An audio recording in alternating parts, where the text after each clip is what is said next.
ഒരു പരാജയപ്പെട്ട ഒരു സ്ഥാനാർത്ഥി ചെയ്ത നന്മയുള്ള ഒരു വാർത്തയാണ്.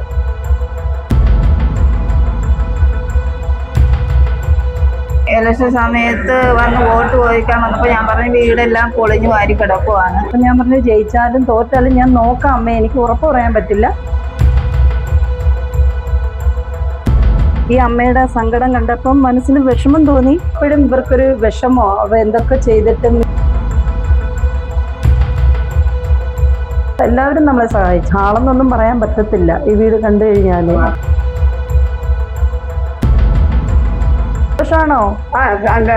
സന്തോഷായോ? വളരെ നന്മ നിറഞ്ഞ ഒരു വാർത്തയാണ് ഇന്ന് ഞാൻ പ്രേക്ഷകരുടെ മുമ്പിലേക്ക് എത്തിക്കുന്നത്.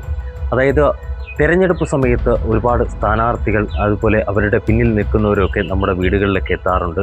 നിരവധി വാഗ്ദാനങ്ങളൊക്കെ തന്നു പോകാറുണ്ട്. ചിലർ വിജയിച്ച ശേഷം നടപ്പാക്കും, ചിലർ ഇതുവരെ ഒന്നും ചെയ്യാത്തവരുമുണ്ട്. എന്നാൽ ഒരു പരാജയപ്പെട്ട ഒരു സ്ഥാനാർത്ഥി ചെയ്ത നന്മയുള്ള ഒരു വാർത്തയാണ് ഞാനിന്ന് പ്രേക്ഷകരുടെ മുമ്പിലേക്ക് എത്തിക്കുന്നത്. കൊല്ലം ജില്ലയിലെ അയത്തിൽ ഡിവിഷനിൽ BJPയുടെ സ്ഥാനാർത്ഥിയായിട്ട് മത്സരിച്ച രജനി എന്ന ഒരു സ്ഥാനാർത്ഥി.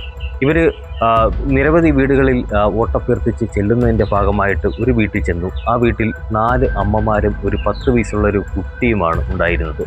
ആ വീടിൻ്റെ അവസ്ഥ വളരെ ശോചനീയ അവസ്ഥയായിരുന്നു. ആ വീടിനകത്ത് മഴക്കാലമായി കഴിഞ്ഞാൽ മഴവെള്ളം വീഴാത്ത ഏതെങ്കിലും ഒരു സ്ഥലമുണ്ടോ എന്ന് പരതി നടക്കുകയാണ് ആ 4 അമ്മമാരും ആ കുഞ്ഞും. എന്തായാലും ഈ വോട്ടഭ്യർത്ഥിച്ച് രജനി അവിടെ എത്തിയപ്പോൾ ഈ അമ്മമാർ രജനിയോട് പറഞ്ഞിരുന്ന ആവശ്യം ഇതാണ്: ഞങ്ങൾക്ക് ഈ മഴക്കാലം എത്തുമ്പോൾ മഴ നനയാതെ കയറി കിടക്കാൻ പറ്റുന്ന ഒരു വീടാക്കി മാറ്റി തരുമോ എന്നാണ്.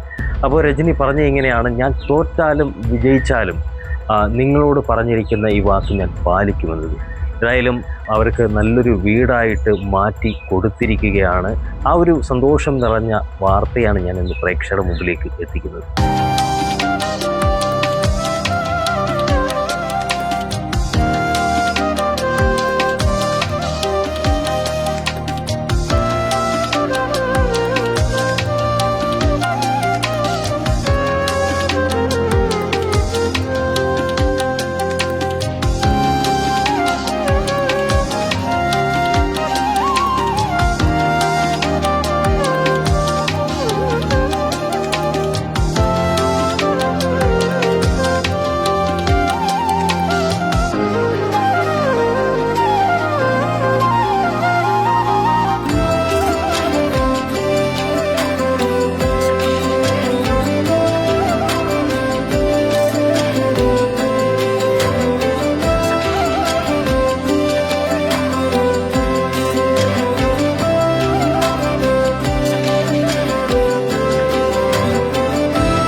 സന്തോഷായോ?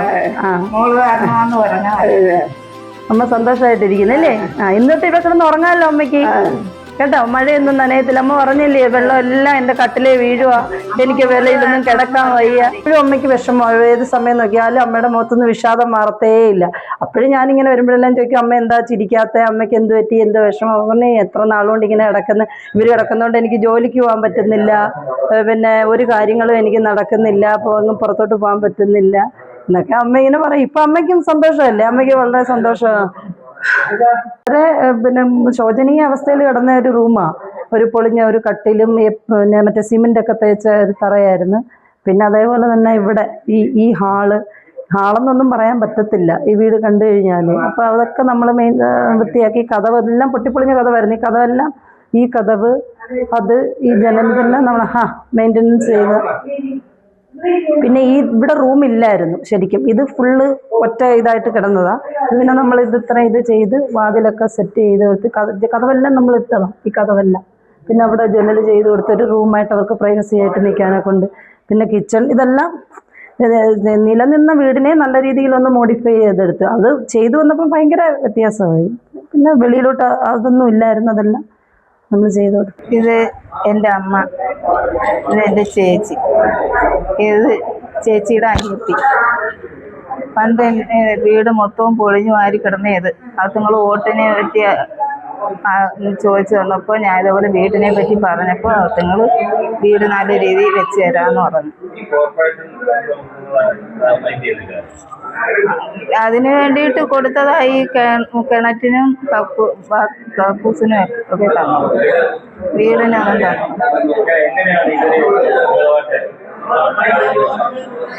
വിത്തുങ്ങള് ദൈവമായിട്ട് കൊണ്ടുവന്നതാണ് ഞങ്ങൾക്ക്. ഈശ്വരന്റെ ഒരു കാരുണ്യാണ്. അത്രയും പറഞ്ഞു. ഇലക്ഷൻ സമയത്ത് വന്ന് വോട്ട് ചോദിക്കാൻ വന്നപ്പോൾ ഞാൻ പറഞ്ഞു വീടെല്ലാം പൊളിഞ്ഞു വാരി കിടക്കുവാണ്, പിന്നെ ഒരു നിവർത്തിയില്ല, ആരുടെയും സഹായമില്ല, എങ്കിൽ ഞങ്ങൾ വീട് നല്ല രീതിയിൽ വെച്ച് തരാമെന്ന് പറഞ്ഞു.